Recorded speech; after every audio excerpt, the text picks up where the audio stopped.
السلام علیکم ناظرین، مکالمہ رضی کے ساتھ این نیوز پر ہم آپ کے ساتھ مخاطب ہیں۔ ناظرین کرام، بعض شخصیات ایسی ہوتی ہیں کہ ان کے کام کو اگر دیکھیں تو ہمیں حیرت ہوتی ہے کہ کوئی تنہا ایک ادارے کا کام کر رہا ہو، بلکہ ایک ادارے کا نہیں، کئی اداروں کا کام کر رہا ہو۔ اور وہ آج کے زمانے میں جب لوگ نمود و نمائش کے لیے کام کر رہے ہوتے ہیں، جب تحقیق اور دوسرے کام جو ہیں وہ کسی عہدے کے لیے کر رہے ہوتے ہیں یا کسی ترقی کے لیے کیے جا رہے ہوتے ہیں، سو ایسے میں اگر کوئی صرف اس لیے کام کرنا چاہے کہ لوگوں تک بات پہنچ سکے، لوگوں تک کوئی نئی چیز پہنچ سکے اور لوگ اس سے استفادہ کر سکیں، سو ایسے لوگ غنیمت ہیں۔ اور ہمارے ہاں ہمارے خطے کو یہ اعزاز حاصل ہے کہ ہمارے خطے میں ایسی بہت سی شخصیات موجود ہیں جو اداروں کی حیثیت رکھتی ہیں۔ ایسی ہی شخصیات میں سے ایک شخصیت انجینئر عبدالحکیم صاحب ہیں۔ انجینئر عبدالحکیم صاحب کا جیسے آپ نے نام کے ساتھ بھی دیکھا کہ وہ بنیادی طور پر ایک انجینئر ہیں، اور لیکن ایک انجینئر نے خود کو تحقیق کے لیے وقف کیا، اور تحقیق بھی وہ کہ جسے وہ کہتے ہیں کہ پورے عالم اسلام کے لیے ایک رہنمائی کے کام آتی ہے۔ اور انہوں نے منشور القرآن، ان کی جو پہلی پہچان ہے وہ منشور القرآن ہے، اور اسے اگر ہم کہیں کہ وہ قرآن پاک کا انسائیکلوپیڈیا، آسان لفظوں میں آج کی نسل کو سمجھانے کے لیے کہ وہ قرآن پاک کا انسائیکلوپیڈیا ہے، سو ان کے اس کام کو دنیا بھر میں پذیرائی حاصل ہو چکی ہے، اور وہ انہوں نے ریسرچ فاؤنڈیشن بھی بنائی ہوئی ہے، اور وہ Islamic Research Foundation Global Canada, اس کے وہ مینیجنگ ڈائریکٹر ہیں، سربراہ ہیں۔ آج ہم نے انہیں دعوت دی کہ وہ این نیوز میں ہم ان کے ساتھ مکالمہ کریں گے۔ ہمارے درمیان موجود ہیں انجینئر عبدالحکیم صاحب۔ السلام علیکم انجینئر صاحب، کیسے ہیں؟ خیریت سے ہیں آپ؟ الحمدللہ، آپ سنائیں؟ ٹھیک ہے۔ یہ صاحب، قرآن پاک کے 30 پاروں اور ان کی 114 صورتوں کی آیات، اس کا آپ نے سہ لسانی اشاریہ دیا اس میں۔ یہ میرے پاس کتاب ہے، اس کا نام بھی آپ نے انڈیکس مضامین قرآن کریم آپ نے اس کا نام رکھا۔ یہ میں ناظرین کو بھی ایک نظر اسے دکھانا چاہوں گا کہ یہ ہے بنیادی طور پر، اور یہ جب ہم اس کو کھولتے ہیں اور اس میں دیکھتے ہیں تو یہ ایک تو بہت کلرفل اس کی اشاعت بھی ہے، اور پھر اس پہ سارا کام بھی کیا گیا۔ اب پہلا سوال تو میں یہ کرنا چاہوں گا کہ آپ کو یہ خیال کیسے آیا، اور ابتدائی زندگی کا پہلے ہم ذکر کریں کہ آپ مظفر گڑھ سے آپ کا تعلق ہے، اور تھوڑا سا ابتدائی زندگی کا کہ آپ نے کیسے ابتدائی زندگی، تعلیم کیسے حاصل کی، کہاں سے، اور پھر اس طرف آتے ہیں آپ۔ اعوذ باللہ من الشیطان الرجیم، بسم اللہ الرحمن الرحیم۔ رب اشرح لی صدری ویسر لی امری واحلل عقدۃ من لسانی یفقہوا قولی۔ رضی صاحب، میں این نیوز کا اور آپ کا شکر گزار ہوں کہ آپ نے ہمارے Islamic Research Foundation Global Canada کے حوالے سے یہ وقت مختص کیا، اور اس طرح ہمارا جو مشن ہے اس کو دنیا تک پہنچانے میں آپ معاون ثابت ہوئے۔ اللہ تعالیٰ آپ کے اس کام میں اور مزید برکتیں عطا فرمائے۔ جہاں تک میرا تعلق ہے، نام آپ نے بتا دیا، واقعی میرا تعلق مظفر گڑھ سے ہے، اور میں نے اپنی زندگی میں پیشہ ورانہ خدمات جو ہیں بطور انجینئر مختلف محکموں میں انجام دیں، اور ذات پاک باری تعالیٰ کا ایسا کرم ہوا کہ 78 میں مجھے قرآن کریم کی تعلیمات سے زیادہ روشنائی کا موقع ملا، جب میں منسٹری آف ڈیفنس میں سعودی عرب میں تبوک کنٹونمنٹ میں پروٹوکول ڈیوٹی پر اپنی خدمات انجام دے رہا تھا۔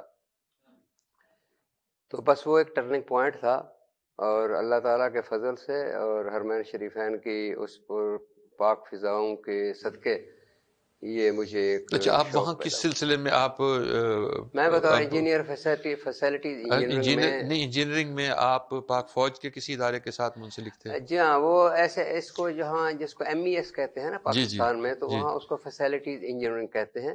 اس میں یہ سویلین اداروں سے بھی لیتے ہیں. اس وقت میں یہاں ملتان ڈیولپمنٹ اتھارٹی میں سب ڈویژنل آفیسر کے طور پر کام کر رہا تھا. جی ہاں. تو اس وقت مجھے یہ پروٹوکول پر کچھ عرصہ کام کرنے کا موقع ملا، اور پھر اللہ تعالیٰ نے یہ کرم کیا کہ وہ میری زندگی کا ایک جو ہے وہ شوق بن گیا. اور یہ 78 کی بات ہے؟ 78 کی بات ہے، کیونکہ میں نے اس سے پہلے انجینئرنگ کی تعلیم کے علاوہ میں نے LLB جو ہے لا گریجویشن کی تھی پنجاب یونیورسٹی سے، اور ماسٹرز بھی کیا تھا. تو میرا جو ایک بطور مہندس، بطور انجینئر، ایک سسٹمیٹک ارینجمنٹس کا جو ایک فن تھا، اس کی زندگی میں جو ہے وہ قانون کی تعلیم بھی مجھے کارآمد ثابت ہوئی. اور اس طرح یہ قرآن کریم کا جو ہے یہ صحیح لسانی اشاریہ، یعنی اردو، انگریزی اور عربی میں 3 زبانوں میں یہ جو ہے یہ کتاب اور یہ مجموعہ جو ہے یہ سلیکٹو سٹڈی نہیں ہے.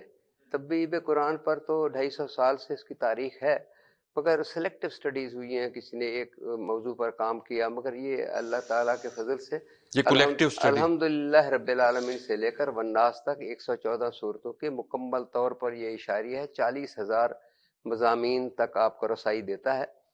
اور اس کا مقصد یہ تھا کہ قرآن فہمی کی آسان فہمی کی ترویج کی جائے، کہ ایک انسان اپنی روزمرہ زندگی میں کسی بھی معاملے میں اگر اللہ تعالیٰ کے احکام کی رہنمائی لینا چاہے تو وہ ایک نظر میں قرآن کریم میں اس بارے میں جس کے بارے میں اس کو تجسس سے ضرورت پیش آئی ہے روزمرہ زندگی میں، تو وہ ایک نگاہ میں تمام احکامات دیکھ لے. اور اس کا جو ہے اردو ترجمہ بھی مل جاتا ہے، انگریزی ترجمہ بھی مل جاتا ہے، اور پھر اگر اس کو تشریح رہتی ہے تو اپنے جو ہے وہ مکتب فکر کی تفاسیر سے مزید رہنمائی لے. جی جی. اچھا، یہ تو آپ نے بنیادی چیز آپ نے یہ بتائی. اچھا، اس میں آپ نے ایک دفعہ ہمیں گفتگو تو بتایا تھا کہ آپ کو جب آپ وکالت آپ نے لا کیا، لا کے دوران آپ کو شوق اس سے آپ نے PhD سے یہ اخذ کیا، وہ کیا سلسلہ تھا؟ جی ہاں، بہت خوبصورت سوال کیا ہے رضی صاحب آپ نے. عرض یہ ہے کہ قرآن کریم کے مطالعے سے جب مجھے یہ ایسا ہوا کہ کچھ زندگی کے پہلے سال شاید میں نے صحیح طور پر بطور ایک انسان کے گواہ دیے ہیں، اور میں نے قرآن کریم کی تعلیمات پر کیوں توجہ نہیں دی، اور دنیاوی تعلیم کے لیے اور دنیاوی یہ نوکریوں کے لیے میں نے اتنے جو ہے وہ چیزیں پڑھ لیجیے. تو اس میں یہ ہوا کہ PhD میرے ایک دماغ میں تھی کہ یہ ہر مہینے جو ایک آ جاتا ہے وکلاء صاحبان کے لیے رہنمائی کا آ جاتی ہے کہ اس میں آپ کرائم وائز دیکھیں تو وہ لسٹ ہو جاتا ہے کہ فلاں فلاں جرائم میں کیسے کیسے فیصلے ہوئے، اور وہ جسٹس وائز آ جاتا ہے کہ جسٹس درا پٹیل نے، ایس رحمان نے، کیانی نے، کارلس نے کیا کیا فیصلے کیے، اور پھر کورٹ وائز آ جاتا ہے کہ کلکتہ، بمبئی، پٹنہ اور کراچی میں کیا فیصلے ہوئے. تو وہ پھر اپنے کیس کی جو ہے وہ پیروی کے لیے ہمیں فائدہ مند ہوتا ہے. تو قرآن کریم کی تعلیم میں مجھے خیال آیا کہ جب ہم دنیاوی امور کو ایک مہینے میں تمام کارروائیوں میں انڈیکس کی صورت میں ہم اس کو لسٹ کر سکتے ہیں، تو why not for the holy قرآن کہ اسی طرح کا ایک جو ہے وہ انسائکلوپیڈیا ہمارے پاس گھر میں موجود ہو، کہ جو ہی کوئی مسئلہ پیش آئے تو ہم فوری طور پر دیکھیں اللہ تعالیٰ نے اس کے متعلق کیا فرمایا ہے، اجازت دی ہے تو کس انداز میں، منع کیا ہے تو کس انداز میں، اس کا اجر بتایا ہے تو کس انداز میں، اور اس کی وعید بتائی ہے تو کس انداز میں، تاکہ ہم اس پر ایک ہمیں کسی عالم اور کسی رہنمائی کے لیے کسی پاس جانے سے پہلے ہمیں بیسک ہمیں پتہ ہو کہ بنیادی چیزیں اس میں موجود ہیں. میں ابھی آپ یہ دیکھ رہا تھا کہ اس میں تنظیم اسلامی کے سربراہ ڈاکٹر اسرار احمد انہوں نے کہا کہ جی یہ منشور القرآن جو ہے یہ ایک ایسی عمدہ کاوش ہے کہ لوگوں اس کے نتیجے میں قرآن مجید کے ساتھ لوگوں کی دلچسپی میں اضافہ ہوگا. اسی طرح ڈاکٹر علامہ طاہر القادری صاحب جو ہیں منہاج القرآن والے، انہوں نے بھی آپ کے بارے میں اسی قسم کی رائے دی ہے. پھر اچھا، یہ ساری شخصیات جو ہیں ان کے ساتھ آپ کی ملاقاتیں بھی ہوئی ہوں گی، آپ نے انہیں یہ پیش بھی کیا ہوگا. اچھا، یہ سارے لوگ قرآن پاک کے ساتھ وابستہ ہیں، سب کے اپنے اپنے ادارے بھی ہیں. ان میں سے کسی ادارے نے اس کام کے لیے آپ کے ساتھ کوئی تعاون کیا؟ حجی صاحب، اللہ تعالیٰ کے فضل سے اس کام کو تو ہم نے سولو، میں نے، میرے بچوں نے، میری فیملی نے، ایک یہ اس کو آپ دیکھیں کہ سنگل ایفرٹ ہے. البتہ بزرگان دین نے، علماء کرام نے جس طرح اس کام کو سراہا اور میری حوصلہ افزائی کی، وہ میرے لیے ایک جو ہے سرمایہ ہے. تو سب سے جس بات پر میں اللہ تعالیٰ کا شکر گزار ہوں، اور وہ رضی صاحب یہ ہے کہ بلا تفریق مسلک و نظریہ یہ کام کیا ہے. اس پر مجھے 17 سال کا عرصہ لگا ہے، 17 ایئرز. تو اس میں نے بغیر کسی فقہی تعصب کے اس کام کو کیا ہے. یہی وجہ ہے کہ اس میں جہاں آپ کو ڈاکٹر اسرار صاحب کچھ رہنمائی کرتے نظر آئیں گے، وہاں طاہر القادری صاحب، وہاں شاہ احمد نورانی صاحب، اور وہاں ہی خانہ فرنگہ ایران کے حاجی محمود حیدری صاحب. اور یہ تو اسلامی سکالر ہر شعبہ مکتب کے جتنے بھی سکول آف تھاٹس ہیں پاکستان میں، ان کے. اس کے علاوہ غیر ملکی دنیا میں، یورپ میں، امریکہ میں، اس میں جتنے بھی وہ ادارے ہیں، جیسے اکنا ہے، اسنا ہے جی، امریکہ کے یعنی اسلامک سرکلز ہیں اسٹڈیز کے. اس کے علاوہ غیر مسلموں نے بھی اس کو جو ہے وہ سراہا ہے. جیسے ورلڈ کونسل آف چرچز ہے، عالمی کونسل ہے، انہوں نے بھی اس کو اپروو کیا ہے. اور میرے لیے جو سب سے خوشی کی بات ہے وہ یہ کہ اعلی حضرت شریف جو ہے قاہرہ مصر کی یونیورسٹی نے اس نے بھی اس کو ایکریڈیٹ کیا ہے. اور باقی تو ادارے دنیا میں ہیں. اور اسی طرح یہ برٹش کونسل میں، آسٹریلین لائبریری میں، اور دنیا کی دوسری جگہوں میں یہ ایک ریفرنس بک کے طور پر. ایک چیز جو میں پوچھنا چاہوں گا وہ یہ ہے کہ جس زمانے میں آپ نے یہ کام کیا، 78 سے آپ نے شروع کیا اور 90s تک آپ آئے دے کر اس کو. اچھا، یہ اس میں ابتدائی زمانہ تو وہ ہے کہ ابھی کمپیوٹر اتنا عام نہیں تھا.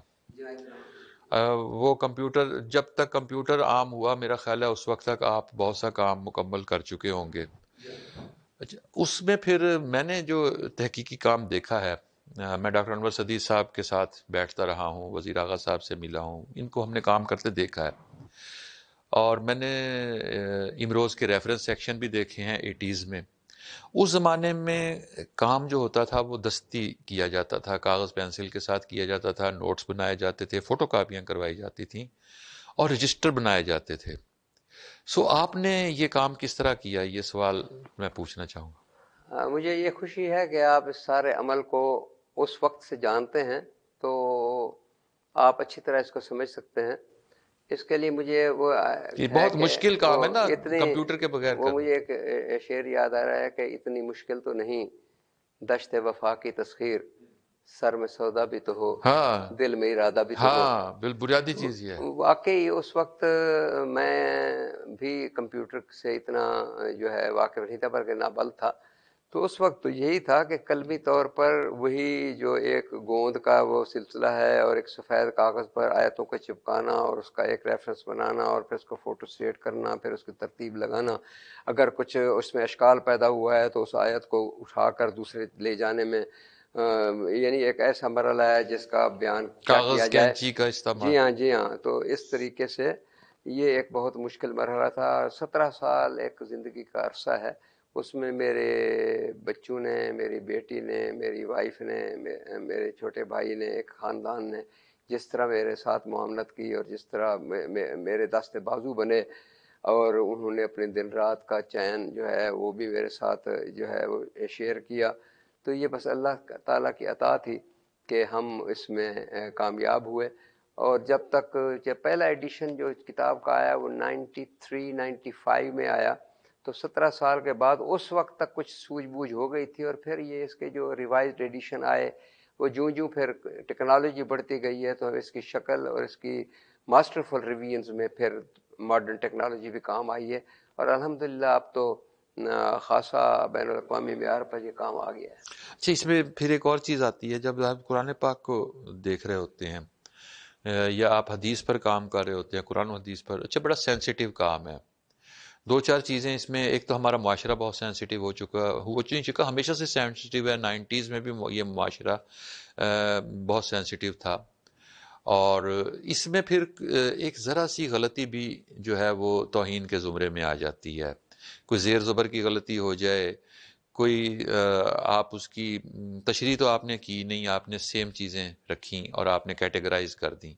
اچھا اس غلطی سے بچنے کے لیے کہ کہیں پرنٹنگ میں، کہیں ظاہر ہے آپ نے کمپوزنگ کروائی اس کے بعد اس کی، یا اس میں تصویریں بنا کر اس کو لیا گیا کہ اس غلطی کا احتمال نہ ہو، کیا سسٹم بنایا تھا اس میں؟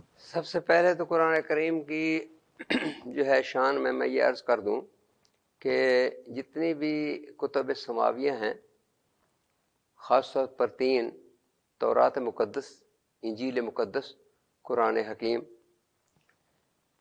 عہد نامہ قدیم، عہد نامہ جدید، اور قرآن کریم، گاسپل، انجیل، جو بھی نام دیں، زبور، مقدس.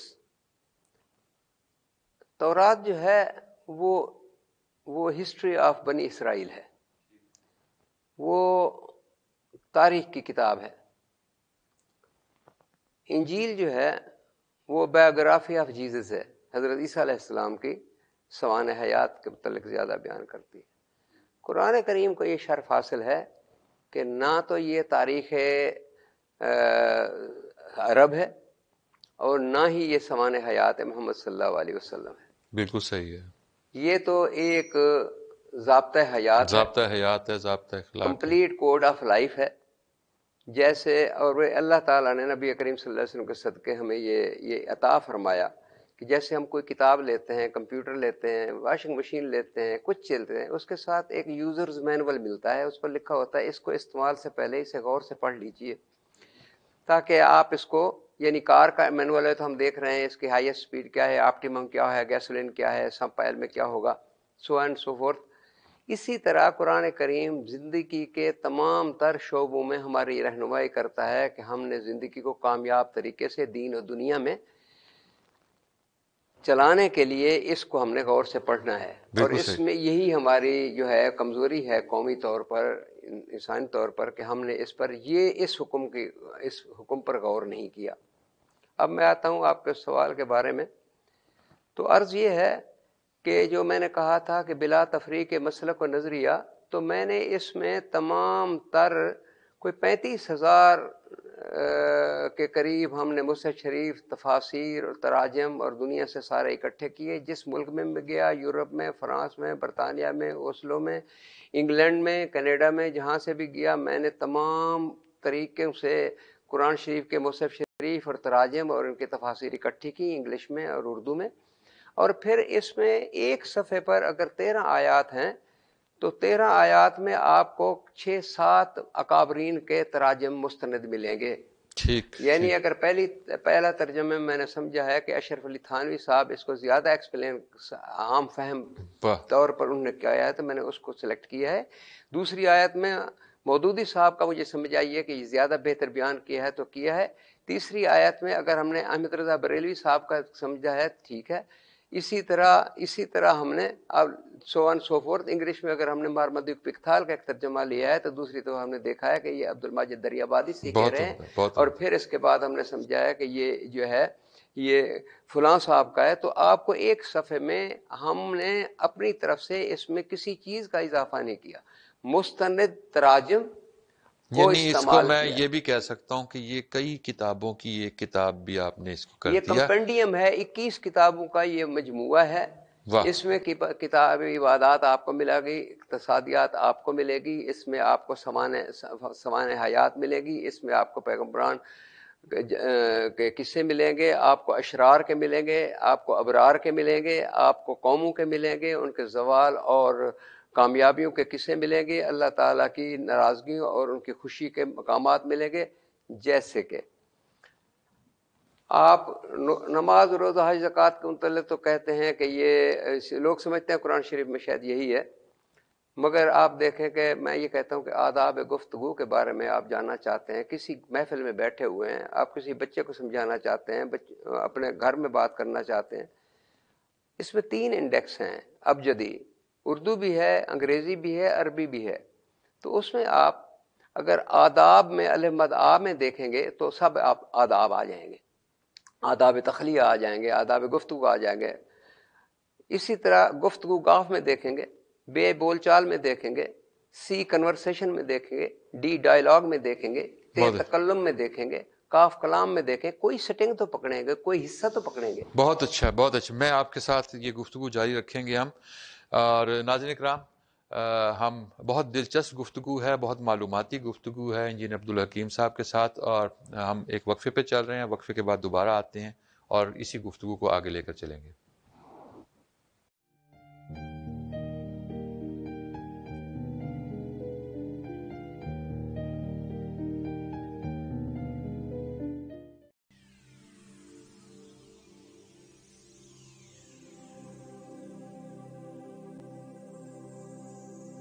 زندگی کا ہر سکھ، ہر آسائش، بہترین طرز زندگی پیسے سے نہیں، چاہت سے ملتا ہے. Health club, open air restaurants, banquet halls اور ڈیڈیکیٹڈ کار پارکنگ. بکنگ 25% سے، بقیہ 4 سال کی ماہانہ آسان اقساط. کانٹیکٹ 033 777 777 00.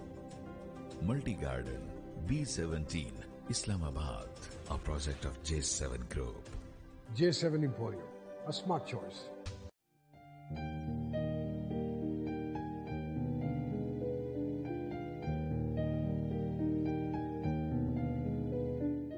جی ناظرین اکرام، وقفے کے بعد ہم دوبارہ حاضر ہیں. انجینئر عبدالحکیم صاحب کے ساتھ گفتگو ہو رہی تھی. انجینئر صاحب، بہت دلچسپ اور بہت معلوماتی گفتگو، اور آپ نے جس طرح انڈیکس کی تشریح کی کہ آپ نے انڈیکس کس طرح، ظاہر ہے محنت طلب کام ہے. آپ نے ایک اور کام بھی کیا، پھر آپ نے اٹلس بنائی، اور یہ ایک دوسرا کام تھا، لیکن وہ بھی ایک انفارمیشن تھی اس میں کہ حضرت آدم علیہ السلام سے آپ نے اس کا شروع کیا، اور اس کے بعد حضرت عیسیٰ تک آپ آئے، اور اس کو آپ نے اٹلس قرآن کا نام دیا. یہ ایک اسی میں سے آپ کو پھر اس کا آئیڈیا کیسے آیا؟ تھوڑی سی وہ بات جو میں پہلے جی وہ کر لیں. عرض کر رہا تھا تو اس کو تھوڑا سا مکمل کرنے میں اگر آپ جی اجازت جی دیں جی تو جی آداب گفتگو کے بارے میں جب آپ اس صفحہ پر جاتے ہیں تو آپ کو وہاں ملتا ہے کہ لقمان نے اپنے بیٹے سے کہا، بیٹا اپنی آواز کو دھیما رکھ، سب سے بری آواز واہ گدھے کی ہے. واہ. اسی میں یہ آئے گا کہ آپ بری بات کا اچھا جواب دیں گے تو آپ دیکھیں گے آپ کا دشمن جو ہے وہ گرم جوش دوست بن جائے گا. اسی میں ازواج مطہرات کے متعلق آئے گا کہ اے نبی کی ازواج مطہرات، اہل خانہ، کسی غیر اجنبی آدمی سے گھل مل کر زیادہ بات نہ کرو. ڈونٹ بی ڈیفرینشیل، ہو سکتا ہے اس کے دل میں کوئی مرض ہو اور وہ آپ سے کوئی امید لگا بیٹھے. واہ. اسی میں ہوگا کہ حضرت موسیٰ علیہ السلام اپنے کو اللہ تعالیٰ حکم دے رہے ہیں کہ آپ اپنے بھائی کے ساتھ جاؤ اور فرعون سرکش ہو رہا ہے، اس کو پیغام پہنچاؤ، اور دیکھو اس سے نرم لہجے میں بات کرنا، ہو سکتا ہے وہ تمہاری بات مان جائے.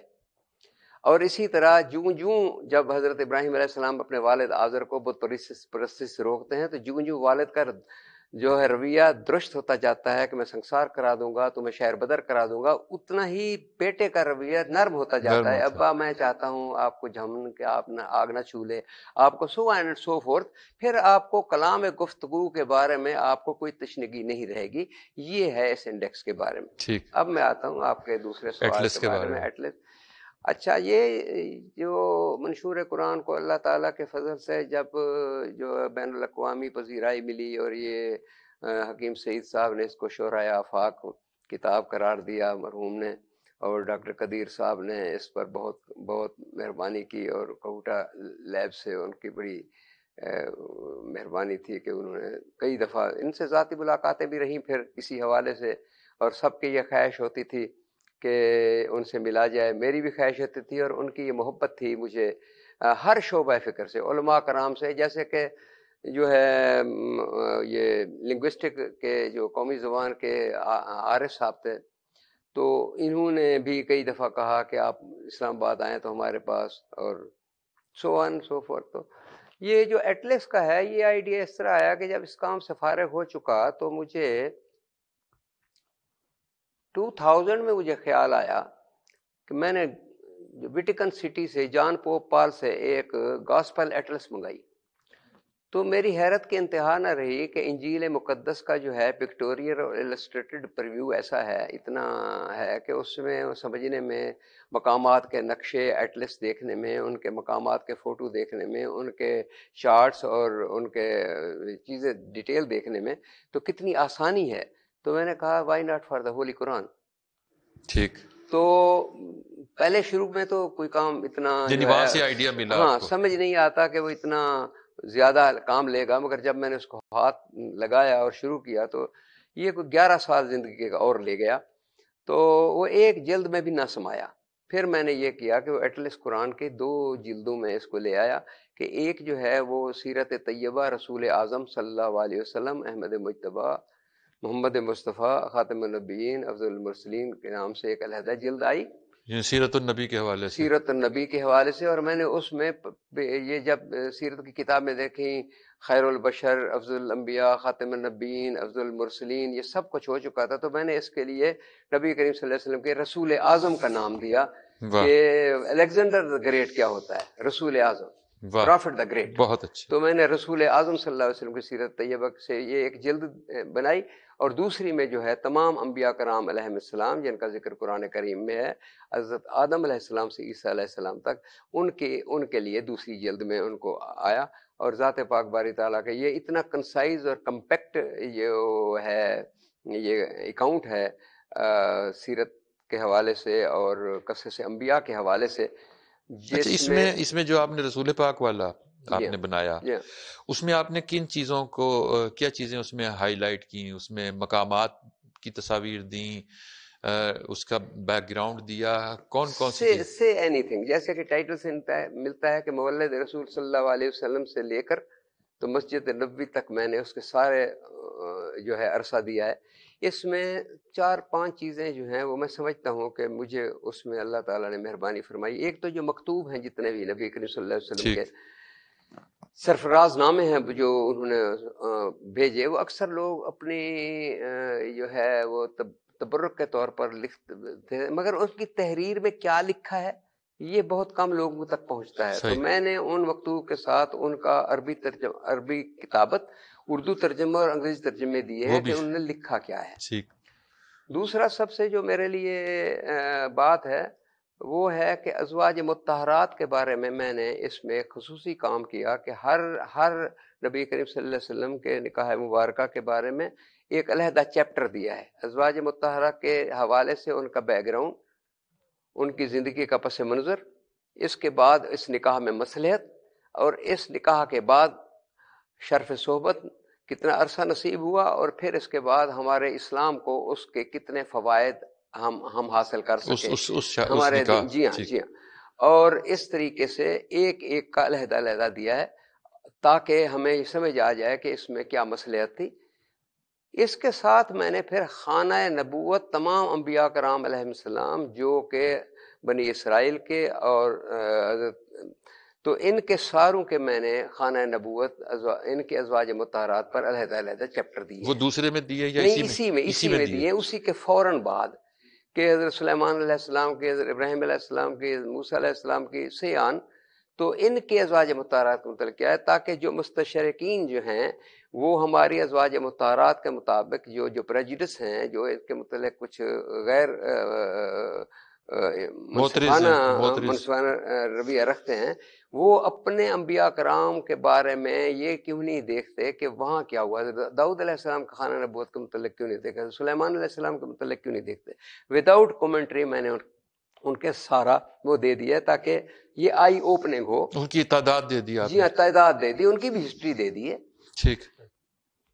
اسی طرح رئیس صاحب ایک جو اللہ تعالیٰ کے فضل یہ ہوا ہے کہ جو میدان کارزار نبوی ہے، نبی کریم صلی اللہ علیہ وسلم کی جو جد و جہد ہے مدنی زندگی میں، جب کہ اجازت ملتی ہے ہمیں ہجرت کے بعد مقابلہ کرنے کی اور غزوات کی، تو اس میں نبی کریم صلی اللہ علیہ وسلم کی زندگی کا جو یہ عسکری پہلو ہے اس کو میں نے کتاب کی ضخامت کا خیال سے صرف ان میں غزوات دیے، سریے نہیں دیے، جس میں آپ نے خود شرکت فرمائی.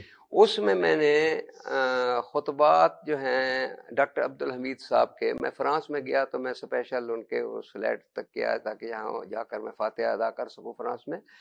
تو میں ان سے ذرا بہت میں انسپائر ہوا، تو میں نے ان سے وہ لیا ہے کہ ہر غزوہ کا کتنے یعنی آدمی کتنے تھے، فوج کتنی تھی، سامان کتنا تھا، اور اسی طرح جنگ علم جو ہے وہ کون علم بردار تھے ہمارے غزوہ کے، اسی طرح جو ہے مقابل کی فوجوں کے کفار کے کیا کیا سامان تھا، ٹوٹل کیا نقصان ہوا ہر غزوہ میں، کتنے آدمی، کتنے گھوڑے یا کتنا سامان ہوا، ٹوٹل نبی کریم صلی اللہ علیہ وسلم کی 8 سالہ زندگی کے جتنا نقصان ہوا ہے انسانیت کا، چیزوں کا، اس کا ٹوٹل کر دیا اور آگے غزوہ کا نتیجہ لکھ دیا.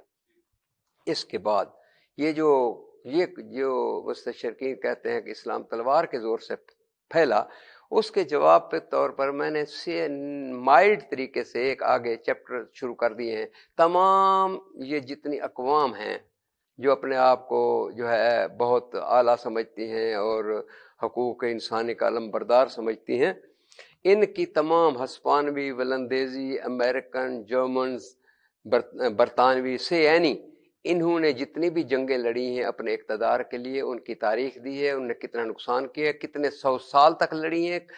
جنگ عظیم دوم، جنگ عظیم اول میں کتنا نقصان ہوا ہے، اور پھر ٹوٹل لگا لیں اس میں مسلمانوں کو بھی دی ہیں، عثمانیہ کی، دوسروں کی، جو آمن مسلمانوں نے بھی اپنے اقتدار کے لیے جنگیں لڑی ہیں. تو اس سے اندازہ ہو جائے کہ نبی کریم صلی اللہ علیہ وسلم کا یہ جو اسلام تھا، جو کہ صرف تھوڑے سے عرصے میں پورے کرۂ ارض پر ایک نیا افق ابھرا، اس میں انسانیت کا اور چیزوں کا کیا نقصان ہوا، اور یہ جو اپنے آپ کو امن کا علم بردار کہتے ہیں، انہوں نے انسانیت پر کتنے ظلم ڈھائے اور کیا کیا، اس کا ایک تقابلی جائزہ آپ کو اس ایٹلس میں ملتا ہے. ہمیں ہمارے لیے یہ آئی اوپنر ہے عام لوگوں کے لیے، تاکہ وہ یہ دیکھیں جہاں بھی کوئی بات ہو تو ہمیں اکوپڈ ہونا چاہیے، کیونکہ تبلیغ کے لیے یہ ہے کہ تبلیغ کے لیے ان لوگوں کو حکم دیا گیا ہے جو کہ مجادلہ کا اور دوسرا کیا کہتے ہیں غیر مسلموں سے جو ہے بحث کا پوری طرح ان کو انفارمیشن ہو، اور وہ نہایت ٹھنڈے دماغ سے اپنے ساتھ ان کو ساتھ شیئر کر سکیں. تو یہ میں سمجھتا ہوں کہ یہ ایک کام ایسا ہے کہ سیرت نبی کے حوالے سے، سیرت طیبہ کے حوالے سے، اس میں ایسے تو بہت سی چیزیں ہیں. آپ فرما رہے تھے تمام مقامات کے نہایت خوبصورتی سے ایٹلسز ہیں. انبیاء کرام علیہ السلام کے تمام، یعنی آپ جب کہیں گے کہ حضرت مریم کو اللہ تعالی نے حکم دیا کہ اونچے ٹیلے پر چلی جاؤ، تو وہ لفظ آتا ہے ربوہ، اونچا ٹیلا. تو اب بہت افسوس ہے کہ لوگوں نے دوسرے اس کا مطلب دوسرا نکالا، ان الفاظ کو بھی استعمال کر لیا، ان کو بھی کر لیا، مگر جنہیں سمجھنا چاہیے تھا وہ ہم نہ سمجھے. ما قدر اللہ حق قدر ہی، ہم نے خدا کی وہ قدر نہ جانی جو ہمیں جاننی چاہیے تھی. اور اسی طرح یہ ایک کنسائز ہے جس کو بہت ہی دنیا میں بہت پسند کیا گیا ہے. اور خاص طور پر سب میرے جتنی کتابیں ہیں یہ سہل ثانی ہیں. اس کی مجھے یہ ضرورت پیش آئی کیونکہ میں مسافر ہوں دنیا کے بر اعظموں کا اور دنیا میں کافی جگہوں پر جانے کا. تو وہاں اب جو پرانی نسل ہے، ہمارے لوگ ہیں وہ بیٹھے ہیں، وہ اردو پڑھ سکتے ہیں. اب جو نئی نسل ہے وہ اردو کو پڑھ ہی نہیں سکتی. تو عربی کے متن کے ساتھ میں نے اردو اور انگریزی کا ترجمہ اس لیے لگا دیا کہ جو بزرگ بوڑھے بیٹھے ہیں وہ اردو پڑھیں، جس کو مناسب سمجھتے ہیں اپنے بچے کو ساتھ والے کالم پر ان کی توجہ مبذول کرائیں کہ آپ یہ کالم پڑھ لیں، تو اس طرح یہ پورا خاندان اس سے مستفید ہو سکتا ہے. چاہے وہ قرآن کریم کی احکامات ہیں، وہ سیرت طیبہ کے احکامات ہیں، وہ پیغمبروں کے احکامات ہیں. لوگ جو ہیں ہمارے بچوں کو کے جی کے سکولوں میں یا انگریزی جو طریقہ تعلیم ہے اس میں بچوں معصوموں سے سوال کرتے ہیں دوسرے مذاہب کے لوگ کہ روح اللہ کیا ہے. اور افسوس کہ ہمارے جب بچے ہیں وہ بڑے بڑے بستے لے جاتے ہیں، اچھی یونیفارم پہن کر جاتے ہیں، ٹفن ساتھ لے جاتے ہیں، مگر وہاں جب کوئی بہت ہی سمجھداری سے ان سے یہ سوال کرتا روح اللہ، تو وہ یہ نہیں بتاتے کہ روح اللہ صرف حضرت عیسیٰ علیہ السلام کا لقب نہیں ہے، روح اللہ تو حضرت جبریل علیہ السلام بھی ہیں، روح اللہ تو حضرت آدم علیہ السلام بھی ہیں. تو روح جو ہے اس کو آپ یہ نہ سمجھیں کہ یہ جو ہے حضرت مریم سے اور عیسیٰ علیہ السلام سے روح اللہ کا نکال لیا ہے، وہ اس کو ٹرینٹی کی طرف، وہ عقیدہ تسلیث کی طرف لے جانا چاہتے ہیں، وسعت ہے. تو یہ سب کچھ ہے، یہ ہمیں قرآن فہمی سے ہی حاصل ہو سکتا ہے. اچھا، آپ نے بچوں کے لیے قرآن بھی تو ایک آپ نے سلیکٹڈ ورسز ہیں فار کڈز، یہ بھی ہے، یہ پائپ لائن میں ہے جی، selected verses for the kids, selected Quranic verses for the kids. یہ میرا پروجیکٹ ہے نیا، تاکہ ہم 16 سال کے بچوں کے لیے جو غیر دنیا میں ہیں، مغربی معاشرے میں ہیں، ان کے لیے ہم ایک سلیکٹو اسٹڈی، کیونکہ بچوں کو 16 سال کی عمر تک ہم ان کو قیامت کی حشر ثمانیہ اور ان کو عذاب اور اس کے نظریے اور وہ پیش آنا، اس کی بجائے ہم تعلیمات جو ہیں سوشل مورز پر دیں، ہم اخلاق پر دیں، اخلاقیات پر بات دیں کریں، اپنے، ان کو روزمرہ ہمسائے کر دیں، والدین کی عزت پر دیں، اور تعلیم کے شوق پر دیں. کیونکہ ہم یہ کیوں نہ بتائیں کہ قرآن کریم کا تو پہلا سبق کلمہ شریف نہیں اترا کہ لا الہ الا اللہ محمد رسول اللہ، پہلا کلمہ اترا اقرا بسم ربک الذی خلق. کیونکہ اللہ تعالیٰ نے فرمایا کہ جب تک تو پڑھے گا نہیں، نہ تو مجھے سمجھے گا، نہ تو نبی کو سمجھے گا، نہ اس پر اترنے والی کتاب کو سمجھے گا.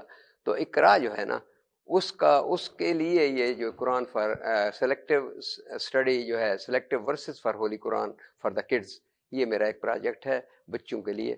اللہ تعالیٰ مجھے توفیق عطا فرمائے، زندگی میں اتنی مہلت. اور یہ جو آپ اس کو علم البشریات و عمرانیات اور سوشیالوجی اور اینتھروپولوجی کے حوالے سے، جی ہاں، قائد اعظم یونیورسٹی کے ایک پروفیسر ہیں، یہاں بھی آتے ہیں بہاؤالدین زکریا یونیورسٹی میں، ڈاکٹر حفیظ الرحمان چودھری، بہت بڑے اسکالر ہیں، بہت بڑا کام ہے علم البشریات پر، اینتھروپولوجی کے ہیڈ آف ڈپارٹمنٹ رہے. اور ان کی یہ خواہش تھی، بلکہ انہوں نے جو ہے یہ کہ ہم سیوکس، شہریت اور اینتھروپولوجی اور اس پر جو ہے یہ قرآن کریم کے حوالے سے ایک کتاب ترتیب دے. تو اس کا مسودہ تیار ہو چکا ہے، اس پر میری بیٹی جو ہے انہوں نے بھی کام کیا ہے، جو ماسٹرز ہیں سوشیالوجی میں. تو وہ اس میں آپ نے کون کون سی چیزوں کو کس طرح اس کو جمع کیا؟ ہر چیز جو کہ انسانیت کے خاندان کا تصور ہے، انسانوں کا تصور ہے، قبیلوں کا تصور ہے، رہن سہن کا تصور ہے، ہیں جی، آداب تخلیہ ہیں. آپ دیکھیں نا قرآن کریم کی عظمت اور قرآن کریم کی بات جو ہے، یہ کون سی کتاب ہے جو آپ کو یہ بتاتی ہے کہ آپ کے کون سے اوقات زندگی ہیں جس میں آپ کے ملازمین یا آپ کے بچے آپ کے والدین کے بیڈ روم میں نہ آئیں، اور کس عمر تک نہ آئیں. سبحان اللہ رب تعالیٰ. یہ تو پھر قرآن کریم کو شرف حاصل ہے کہ وہ کون کون سے گوشوں پر جو ہے ہمیں رہنمائی دیتا ہے. اور یہ جو ہے یہ اس میں ہی ہمارا جو ہے اینتھروپولوجی میں، علم بشریات میں ہی سب کچھ آتا ہے کہ ہمارے جنگ کے کیا اصول تھے. اب میں عرض کرتا ہوں، یہ میگنا کارٹا کا بڑا تصور ہے کہ جی یہ جو ہے نا ہم نے بہت بڑا وہ کیا ہے، اسی سے یہ شروع کرتے ہیں ہیومن رائٹس کو. حالانکہ اس سے 800 سال پہلے اگر آپ خطبہ حجت الوداع نبی کریم صلی اللہ علیہ وسلم کو پڑھ لیں تو میگنا کارٹا کی اس کی حیثیت کسی کالے کو ابن خلدون نے کیا کہہ دیا. ابن خلدون نے تو اتنا کہا تھا کہ انسان آزاد پیدا ہوا ہے اور کیوں زنجیروں میں جکڑا ہوا ہے. اس پر انہوں نے سکول آف تھاٹ بنا دیے، یونیورسٹیاں بن دی، ڈپارٹمنٹ بنا دیے. مگر کاش کے خطبہ حجت الوداع کو ہی دیکھا ہوتا. میرے نبی کریم صلی اللہ علیہ وسلم نے عورت کے تقدیس کے متعلق کیا کہہ دیا، انسانیت کے تقدیس سے کیا کہہ دیا. انہوں نے کہا کسی گورے کو کالے پر، کسی اجمی کو عربی پر کسی کو فوقیت نہیں ہے. اور اتنا بھرپور پیغام دیا، یعنی اس پر کیا کہتے ہیں ہیومن رائٹس پر. اور پھر بعد میں انہوں نے یہ کہہ دیا کہ اللہ گواہ رہنا، اے اللہ گواہ رہنا، اے اللہ گواہ رہنا، میں نے یہ پیغام ان تک پہنچا دیا، اور جو لوگ تم موجود ہو یہ پیغام پہنچا دینا. تو یہی ہے کہ ہم سب سے پہلے قرآن کریم کو پڑھیں، قرآن کریم کو سمجھیں، ان تک پہنچائیں، اور یہ اپنے گھر سے شروع کریں. کیوں قرآن کریم میں آتا ہے اے مسلمانوں، اے لوگوں، اپنے گھر والوں کو اور بچوں کو جہنم کی اس آگ سے بچا لو جس کا ایندھن جو ہے وہ جہنم کا پتھر وہ ہوں گے. تو یہ گھر سے شروع ہوگا. کسی کو دوسرے کو پیغام پہنچانے سے پہلے ہم نے اپنے آپ کو مزین کرنا ہے، ہم نے اپنے آپ کو دیکھنا ہے، تاکہ اللہ تعالی ہماری جو ہے یہ دنیا بھی روشن کر دے اور آخرت کے راستے بھی سنور جائیں۔ جی ناظرین کرام، ہم حکیم صاحب کے ساتھ، عبدالحکیم صاحب کے ساتھ گفتگو جاری ہے ہماری۔ بہت سی حکمت کی باتیں ہیں جو عبدالحکیم صاحب ہمیں بتا رہے ہیں قرآن پاک اور تعلیمات اسلام کی روشنی میں۔ آپ کے ساتھ مکالمہ جاری رہے گا، ہم وقفے پر جا رہے ہیں، وقفے بعد دوبارہ حاضر ہوں گے۔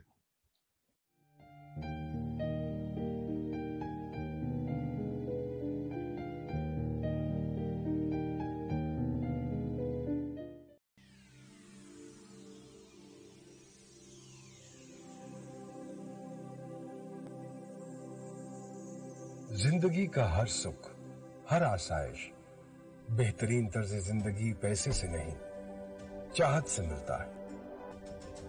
Open air restaurants, banquet halls اور dedicated car parking booking 25% سے، بقیہ 4 سال کی ماہانہ آسان اقساط۔ کانٹیکٹ 033777700۔ ملٹی گارڈن B17 اسلام آباد، a project of J7 Group۔ J7 Emporium, a smart choice۔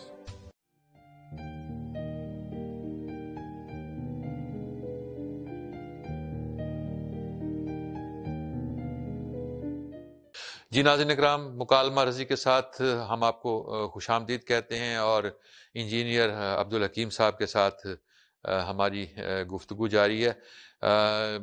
Engineer صاحب، ہم اکثر لوگوں کو ڈاکٹر صاحب کہہ کے مخاطب کرتے ہیں، اپنے مکالموں میں زیادہ تر ڈاکٹر ہوتے ہیں، تو میں وہ دیکھ رہا تھا کہ یہ عملی طور پر جس طرح آپ نے یہ تحقیق کی ہے، تو یہ تو ایک جسے کہتے ہیں کہ ڈاکٹریٹ کا ٹاپک ہے، تو آپ نے پی ایچ ڈی کی طرف توجہ نہیں دی؟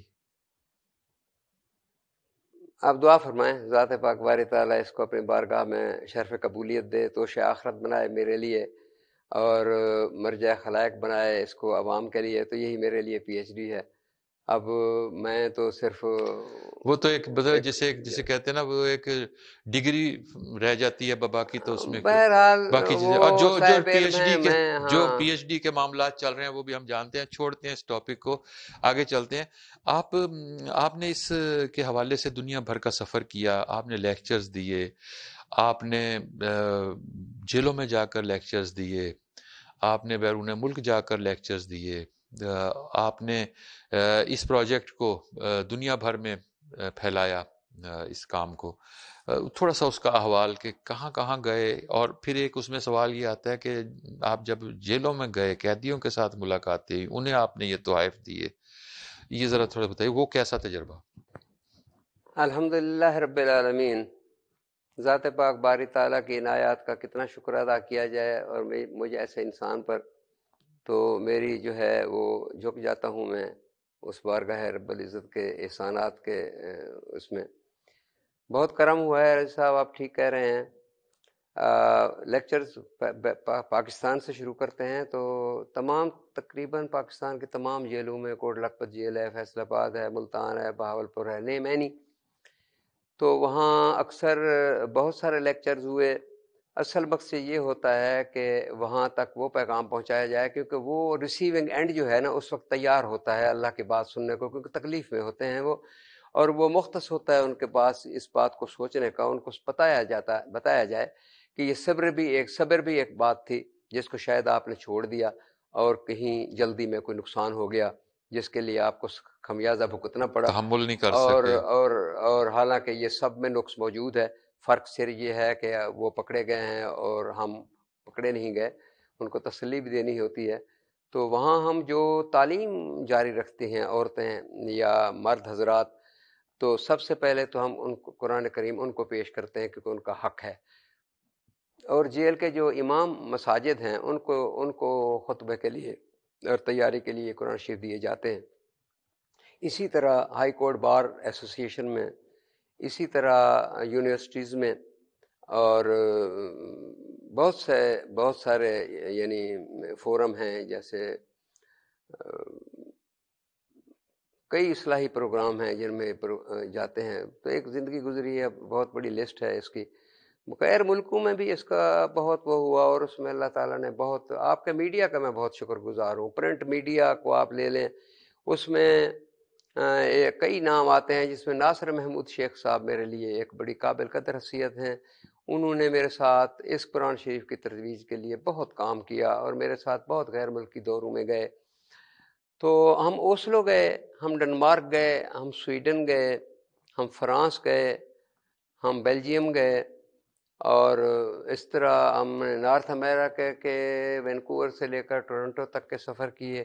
امریکہ کے کئی اسٹیٹس میں گئے. اسلامک جو سرکل ہے نارتھ امریکہ، اسنا ہے امریکہ کا، انہوں نے کئی پروگرام کیے، اور ان کے جو اینول کنونشنز ہوتے ہیں ان میں انہوں نے بلایا. تو یہ ایک سلسلہ ہے جس میں بہت ایک زندگی کا سفر ہے. گولڈن جوبلی کے حوالے سے مجھے یاد آ رہا تھا کہ جب کوئین پاکستان میں آئی ہیں 7 سالہ تقریبات کے لیے، تو اس وقت بھی مجھے کنونشن سینٹر میں ان کو قرآن شریف منشور قرآن کا نسخہ دینے کا موقع ملا. تو انہوں نے پھر بشپ آف بریڈ فورڈ کے ذمہ لگایا، تو انہوں نے مجھے دعوت دی، یو کے میں آنے کی دعوت دی. پھر وہاں کئی شہروں میں جانا ہوا. اور میڈیا میں پھر شفیع نقی جامی صاحب ہیں، مجھے کئی دفعہ انہوں نے بش ہاؤس سے لندن میں پروگرام کیے. ایسٹرن ٹیلی ویژن نیٹ ورک والے ہیں، انہوں نے کیے. ڈوشے ویلی جرمنی میں شہناز شیخ صاحب ہیں، انہوں نے کیے. وائس آف امریکہ سے اکمل علیمی صاحب نے پروگرام کیے. تو یہ پیغام میں کسی نے کسر نہیں چھوڑی. اس پیغام کو انہوں نے آگے لے جانے میں الیکٹرانک میڈیا اور پرنٹ میڈیا نے بہت کام کیا، ملکوں کے سربراہوں نے کام کیا. اور دیکھیں کہ یہ بھی جتنے ملتان کی شخصیات ہیں، انہوں نے بھی اپنے تئیں قرآن شریف کے نسخوں کو ترویج میں بہت کام کیا، اور یہ سلسلہ جاری ہے. 17,000 نسخہ ہم دنیا میں یہ تقسیم کر چکے ہیں. 7واں ایڈیشن منشر قرآن کا آ چکا ہے، اور ذات پاک باری تعالیٰ سے اس کی رحمت کی امید ہے کہ وہ منظور فرما لے، ہمارے سیئات سے درگزر فرمائے، اور ہماری اس کاوش کو دنیا کے لیے ہمارے لیے توشہ آخرت بنائے، اور دنیا کے لیے مرجع خلائق بنائے. تو میں سمجھوں گا کہ میرے لیے یہی پی ایچ ڈی ہے، میرے لیے یہی ڈاکٹریٹ ہے، واہ. میرے لیے سب کچھ. اچھا، آپ نے ابھی ذکر کیا ایک ابھی بیٹی کا حوالہ دیا آپ نے، بچی کا. تو آپ کی بچی نے بھی انگلش میں انہوں نے کیا، اور اس کے بعد آپ نے بتایا تھا کہ اقبالیات کے حوالے سے انہوں نے آپ کی مدد کی تھی بیٹی نے. بہت خوش قسمت ہوں جی. اللہ تعالیٰ کے جب عنایات کا ذکر ہوتا ہے تو اولاد بھی اس میں نعمت میں آتی ہے جی. الا بذکر اللہ تطمئن القلوب. تو اس میں جو ہے نا، یہ جو ہے فبأي آلاء ربكما تكذبان والی بات کے اولاد کے سلسلے میں میں بہت خوش قسمت ہوں. میرے بچوں نے بہت اعلیٰ تعلیم حاصل کی، اور شاید اس منشور قرآن کی خدمت کے سلسلے میں اللہ تعالیٰ نے ان پر مہربانی فرمائی. میرے 2 بیٹوں نے کیڈٹ کالج حسن ابدال سے کرنے کے بعد UET سے انجینئرنگ کی، اس کے بعد امریکہ سے MSc انجینئرنگ کی. ایک میرا بیٹا بڑے سینئر پوزیشن پر امریکہ میں جو ہے وہ اسٹرکچر انجینئر ہے، منجلا بیٹا. تو اس کو پچھلے سال جو ہے ٹرمپ ٹاور میں ایک تقریب میں best engineer of the year کا ایوارڈ ملا ہے. جو میرا بڑا بیٹے ہیں ناصر ملک، وہ بھی ٹرانسپورٹیشن منسٹری میں بہت سینئر عہدے پر برٹش کولمبیا میں کینیڈا میں فائز ہیں. انہوں نے امریکہ سے ماسٹرز کی ہوئی ہے.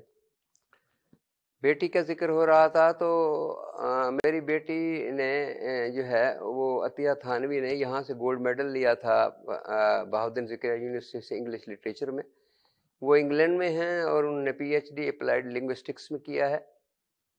ان کے حوالے سے ہی یہ جو کام ہے جس کے بارے میں آپ فرما رہے تھے، کلام اقبال میں میں عکس قرآن کریم، یہ اصل میں جب وہ میرے ساتھ کام کر رہے تھے یہ بچے، تو مجھے اس بیٹی نے کہا کہ آپ علامہ اقبال کے حوالے سے ابو جی ایک کام کریں. تو ان کا بھی قرآن کریم سے بہت بڑا تعلق ہے. تو وہ ہم نے رف نوٹس بنائے، ڈائریاں بنائیں، رجسٹر بنائے. پھر اس کے وہ رشتہ ازواج میں جو ہے منسلک ہونے کے بعد وہ ملک سے باہر چلی گئیں، اور پھر میں ایٹلس قرآن کے کاموں میں، منشور قرآن کے کام میں جو ہے وہ بہت عرصہ لگ گیا. تو اب پچھلے دنوں مجھے وہ پرانے سارے مسودے میں نے اپنی بیٹی کے ساتھ بیٹھ کر بنائے تھے ان کو نکالا تو ان کو کمپائل کیا. تو یہ جو منشور یہ جو ہے کلام اقبال میں عکس قرآن، اس میں میری بیٹی عطیہ تھانوی کی جو انگلینڈ میں ہیں ان کی بڑی وہ کو ریسرچر ہیں اس کی، اور اس کا پیش لفظ بھی انہوں نے لکھا ہے، اور تحقیق ان میں کے بھی کام تحقیق بھی انہوں نے بہت مددگار ثابت ہوئی ہیں. کیونکہ اس کے بارے میں میرا یہ خیال ہے کہ جیسے سورج مکھی کا پھول اپنی تمازت کے لیے اپنا رخ موڑتا رہتا ہے سورج کی طرف، ادھر ادھر جاتا ہے جہاں جہاں سورج کی روشنی ہوتی ہے، اسی طرح علامہ اقبال بھی اپنے کلام کے وقت سورج مکھی بن جاتے ہیں اور قرآن کریم کی آیات سے وہ روشنی لیتے جاتے ہیں. اور اس میں ہم نے 525 ایسے اشعار جو ہیں 4 کتابوں کے، کیونکہ عام فہم اردو زبان تھی اسی لیے عربی کا ہم نے فارسی کے کلام کو، میں کچھ فارسی کے متعلق نابلد ہی ہوں یوں سمجھے، شوق اپنی بات ہے مگر علم کی میں کلیم نہیں کر سکتا، تو میں نے اردو کو ہی 525 کے قریب ہم نے اس میں اشعار لیے جو منطبق ہوتے ہیں، یا تو ڈائریکٹ اس میں انہوں نے قرآن کریم کی آیات کا استعمال کیا یا انہوں نے ان سے وہ مقصد لیا، تو ان کو میں نے مفہوم جی ہاں تو یہ بھی ٹرائی لنگول ہے کہ ہم نے عربی اور ان کے اشعار کو اردو اور انگریزی ایک قوم مسلم حرم کی پاسبانی کے لیے میر کے سائل سے لے کتاب وَاعْتَصِمُوا بِحَبْلِ اللَّهِ کاشکریا یا خرد نے کہہ بھی دیا لا الہ تو کیا حاصل، دل و نگاہ مسلمان نہیں تو کچھ بھی نہیں، یا یہ کہ یہ کہا کہ محمد سے وفات نے تو ہم تیرے ہیں، یہ جہاں چیز ہے کیا لوح و قلم تیرے ہیں. تو اور خاص طور پر یہ اور تم خاروے تارک قرآن، ہاں قرآن ہو کر یہ جو گویم کہ مسلمانم بلرزم کہ دانم مشکلات لا الہرا، اور یہ ہو ہلکا یاراں تو بریشم کی طرح نرم رزم حق و باطل ہو تو فولاد مومن. تو یہ وہ ہیں جو کہ پورے قرآن شریف کی آیات کا جو ہے وہ دیتے ہیں. تو اس سے میں سمجھتا ہوں کہ وہ جو ہمارا قرآن کریم کی آسان فہمی کا سفر ہے نا، یہ اس کی ایک جہت یہ ہے تاکہ جو ادب کے شعراء حضرات، ادیب حضرات جو یہ سمجھتے ہیں کہ شاید قرآن کریم میں ہمارے لیے کوئی ایسی بات شاید جلدی نہ ملے، تو ان کے لیے یہ ایک لمحہ جو ہے یہ دعوت ہے کہ آپ قرآن کو دیکھیں، قرآن کریم کی روشنی میں اشعار کو دیکھیں، علامہ اقبال کو دیکھیں. اور افسوس کہ جتنی بھی جو ہماری صحت کے لیے زیادہ بہتر تھیں زندگی کے لیے وہ ہم نے ان کو چھوڑ دیا ہے اور ہم کسی دوسرے کام میں لگ گئے ہیں، اور خاص طور پر ہم نے کام ہی نہیں کیا. ہم نے باقی شاعری میں، یعنی میں تراجم میں بھی یہی کہتا ہوں کہ جیسے میر تقی میر کے اشعار کو کہ ابھی وہ سرانے آئے میر کے آہستہ بولو ابھی ٹکروتے روتے سو گیا ہے، اور وہ پرانے شعر کبھو جس میں استعمال ہوتا تھا ان کو تو ہم نے ورسیفائی کر کے تو اتنی خوبصورت شاعری میں ہم نے تبدیل کر دیا، اتنے خوبصورت کر دیا، مگر ہم نے قرآن شریف کے تراجم کو ان کے پرانے ورژن کو نہایت خوبصورت انداز میں پھر دوبارہ لانے کی کاوش میں میرے خیال سے اتنی جہد نہیں کی اتنی ضرورت تھی، مگر انگریزی کے مفسرین نے اس پر بہت کام کیا ہے، اور الحمدللہ وہ زیادہ اٹریکٹ کرتے ہیں لوگوں کو اپنی طرف بلانے میں ماڈرن لینگویجز میں. ایک اب اگر جدید بات ہوئی ہے تو ایک جدید ٹیکنالوجی کا استعمال بھی آپ نے پہلے بھی ذکر کیا. آپ نے یہ پرنٹڈ ایڈیشنز تو دیے ہیں، کوئی آپ ڈیجیٹل ایڈیشن کی طرف بھی سوچ رہے ہیں؟ مثال کے طور پر جیسے آپ قرآن پاک کے ایڈیشنز دیکھ رہے ہیں جس میں آیات بھی چل رہی ہیں، تراجم بھی چل رہے ہیں، اور پھر کئی قاری صاحبان ہیں جن کے مختلف تلاوت آ رہی ہے. اچھا، اس میں آپ کوئی ایسا اس کا ایٹلس کا یا منشور القرآن کا کوئی ایسے کسی پروجیکٹ پر کام کر رہے ہیں جو ڈیجیٹل دنیا میں کام آ سکے، یا جیسے سافٹ کاپیز ہوتی ہیں وہ تو PDF تو آ جاتی ہیں؟ سب سے پہلے تو میں سمجھتا ہوں کہ اس سے بہتر رضی صاحب آپ سے بہتر کون سمجھ سکتا ہے کہ جو ہارڈ کاپی کا ایک تصور ہے نا، جو لانگر لاسٹنگ ہے، اس کا جو سمجھتے ہیں وہ تو کبھی بھی اس کو چھوڑ نہیں پائیں گے، بھول نہیں پائیں گے، ظاہر ہے، اور یہ آتی دنیا تک رہے گی. ڈیجیٹل کا یہ ہے کہ وہ آپ نے ایک دفعہ یہ دیا ہے، جو ہی آپ نے اس کو سکرول کیا ہے وہ آپ کے ذہن سے بھی گئی اور خیال سے بھی گئی، مگر اس ضرورت سے بھی انکار نہیں کیا جا سکتا کہ کیونکہ یہ آج کی ضرورت ہے دنیا، وقت کی. آج کی نئی نسل تو تو اسی پر الحمدللہ یہ میرے ایک جو ہے حصہ ہے زندگی کا کہ میں نے اس ساری کتابوں کا سافٹ ایڈیشن بنا لیا ہے، PDF بنا لیا ہے، اور اب اس کو ڈیجیٹلائز کرنے میں، اس کے انڈیکس کرنے کے لیے کوئی ایسی کسی مشاورت جاری ہے میری مختلف اداروں سے کہ وہ اس کو آن لائن میری مدد کریں.